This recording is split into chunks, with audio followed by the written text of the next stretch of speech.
after al-Rhagib al-Isfahani establishes our distinctness as human beings, we're not like other creatures. We're much more based in capacity and potential, much less of a finished product. And even the rest of creation is kind of set up different. It's set up to serve us in a unique way that it's not set up to serve kind of the other creatures. He goes on to talk about the idea of supremacy. Okay, so this is important. Does that mean that human beings are better than other creatures? You know, we established that they're distinct, that they're different. Does that difference make them better or not? It's a different question. And he says that the answer is yes if.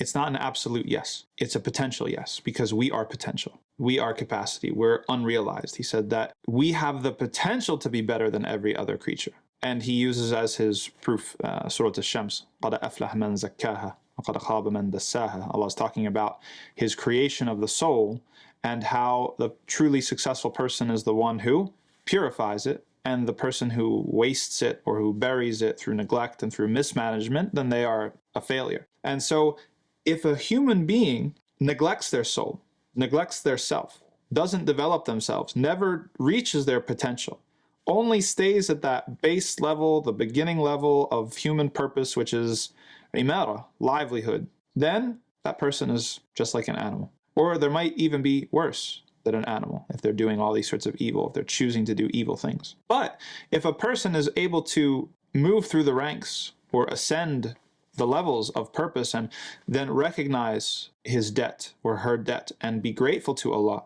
and express that gratitude through worship, and then on top of that start to manage and construct a society that is geared towards and incentivizes and encourages that worship and that gratitude for all creatures and responsibility like that, then that's khilafah, that's the absolute purpose. Then that person is not just better than the animals and better than the other creatures, he's even better than the angels. Right? Because the angels don't get to choose. The angels have to do what Allah says. But for us to have the option to refuse, and then not just not refuse, but actually develop ourselves and use all the things that Allah gave us to get to that point where we're doing things in the creation that Allah loves, that is far, far, far more valuable.